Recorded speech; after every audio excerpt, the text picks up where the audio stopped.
Hello दोस्तों, मैं नंदलाल। आज हम बात करेंगे यूटीआई के बारे में। आखिर क्यों पेट में दर्द, पेशाब में जलन, पेशाब रुक रुक कर होना, पेशाब बार बार होना, इन जैसी समस्याओं का सामना करना पड़ता है। तो हम पूरी डिटेल्स में जानेंगे यूटीआई क्या है, क्यों होता है, इसका लक्षण क्या है, इससे कैसे बचे और यूटीआई का इन्वेस्टिगेशन और ट्रीटमेंट क्या होता है। तो आप इस वीडियो को स्किप ना करें, लास्ट तक बनी रहें। तो अब हम जानेंगे यूटीआई क्या है। हर मनुष्य के अंदर दो किडनी होता है। हम जो पानी पीते हैं वो पानी को किडनी फिल्टर कर यूरेटर के द्वारा यूरिनरी ब्लैडर के अंदर कुछ समय के लिए स्टोर कर देता है और यूरिनरी ब्लैडर से यूरेथ्रा उसको बाहर की तरफ लेके जाता है। और ये यूरिनरी ट्रैक्ट के अंदर 4 ऑर्गन आते हैं। पहला किडनी, दूसरा यूरेटर, तीसरा यूरिनरी ब्लैडर, चौथा यूरेथ्रा।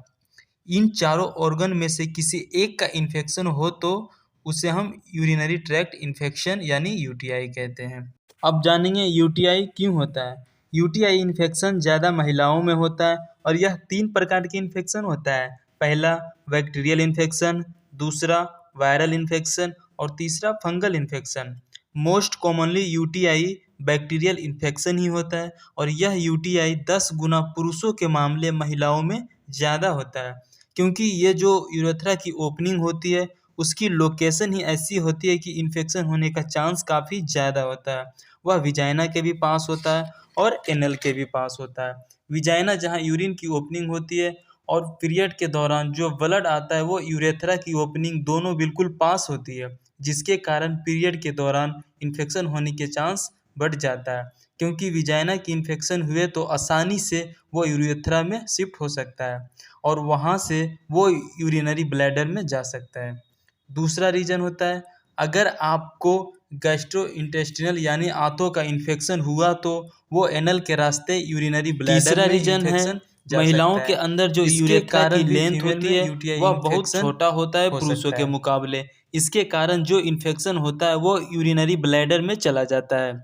इसलिए महिलाओं में यूरिनरी ट्रैक्ट इन्फेक्शन होना बहुत कॉमन होता है। और डायबिटिक हो, किडनी या यूरेटर में स्टोन हो तब भी यूटीआई होने का संभावना बढ़ जाता है और ये पुरुषों में भी हो सकता है। और कभी कभी कई लोगों के साल में 3-4 बार यूटीआई इन्फेक्शन हो जाता है, उसे हम रिकरेंट यूटीआई कहते हैं। अब जानेंगे यूटीआई के लक्षण क्या होता है।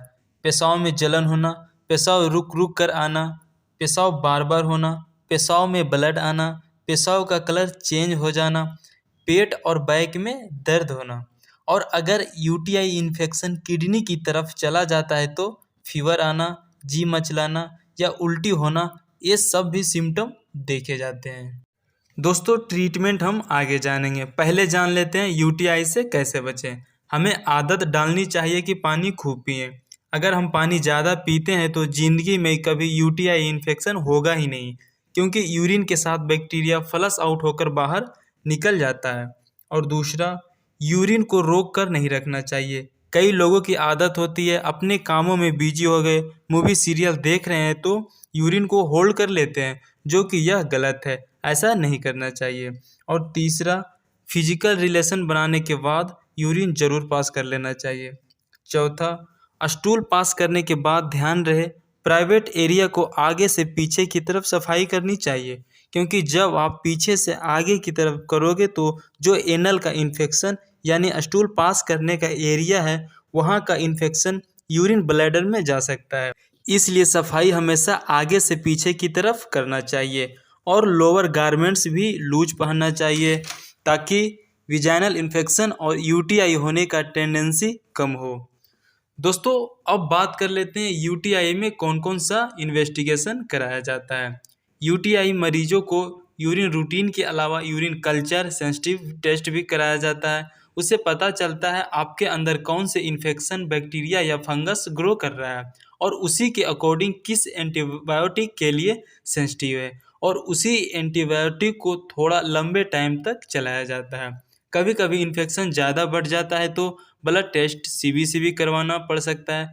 कभी कभी किडनी फंक्शन टेस्ट केएफटी भी करवाना पड़ सकता है। और अगर बाय चांस हमें लगता है कि किडनी पे असर तो नहीं आ रहा, किडनी या यूरेटर में स्टोन तो नहीं है, इसलिए यूएसजी होल एब्डोमेन भी करवाना पड़ सकता है। कभी कभी इन सब के बावजूद भी चीज़ें क्लियर नहीं होती है तो यूरिन ब्लैडर के अंदर देखने के लिए सिस्टोस्कोपी जांच की आवश्यकता पड़ सकती है।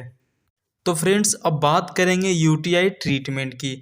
यूटीआई में एंटीबायोटिक टैबलेट नॉरफ्लॉक्सासिन 400 मिलीग्राम सुबह शाम खाना खाने के बाद दिया जाता है।